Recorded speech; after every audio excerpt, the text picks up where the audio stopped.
out there.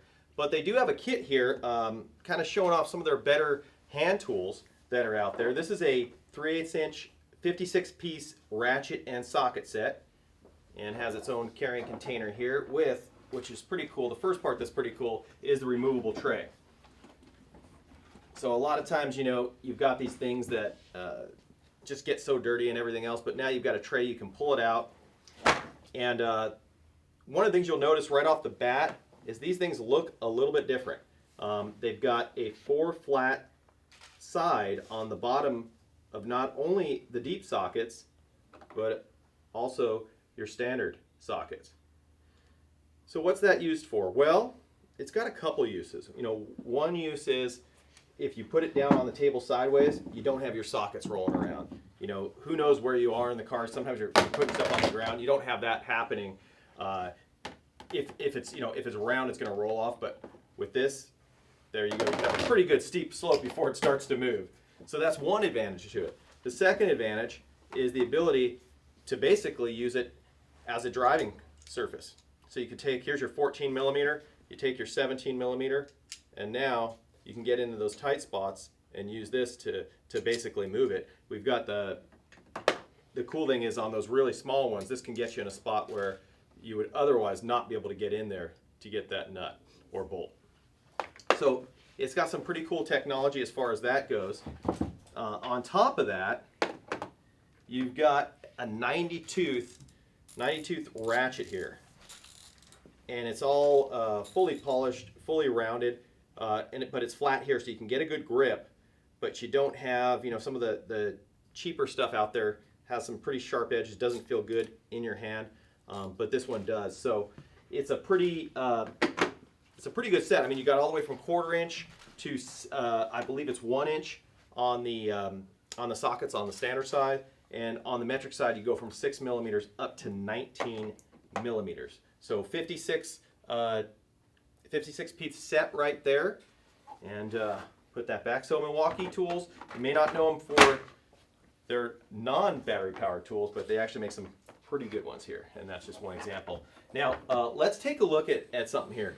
You know, we use a lot of die grinders. You know, we're doing stuff, you know, in the machine shop all the time, and we're either using a straight or an angled die grinder like this, and the tool itself isn't that big, but the problem is you can't use it everywhere you necessarily need it. You got to make sure you have, you know, you're close enough to the air compressor or a line to get hooked into.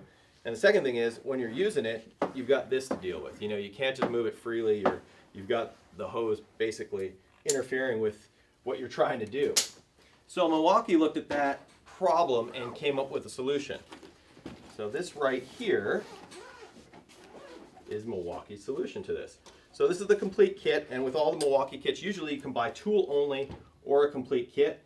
If you do get the kit, in this case, you are getting the charger and 2 batteries. I already got one in the unit right there, but this is your 1/4 inch angled die grinder kit.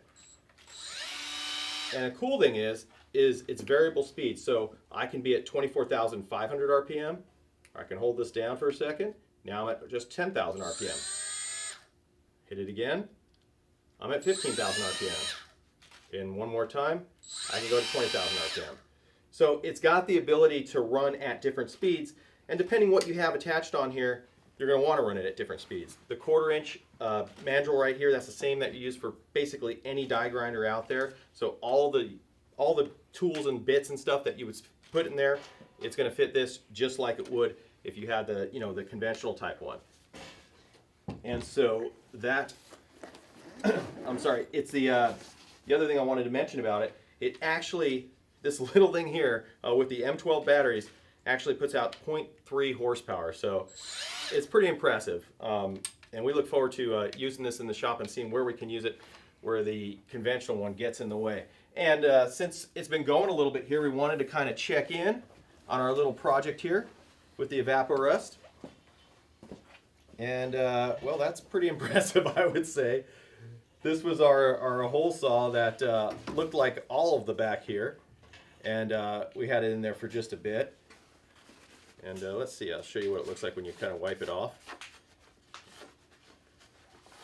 Yep, there you go. I mean, looks like just brand new steel. And let's see how these are coming out.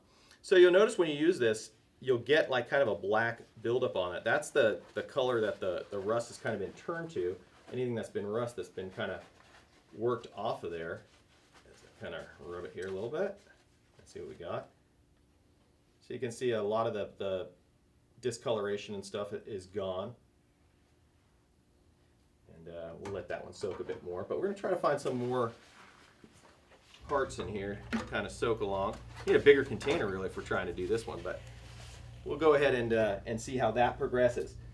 Now, later on today, we're going to have some guests joining us, and it should be pretty fun. We're going to learn a lot more about our Project Air-Cooled VW as we're trying to figure out what it's going to take to make it the world's quickest and fastest air-cooled VW out there. And we're going to have Jeff joining us. He's the owner of the car, so he'll be with us a little bit later. We'll look at some of the parts and things going on with that.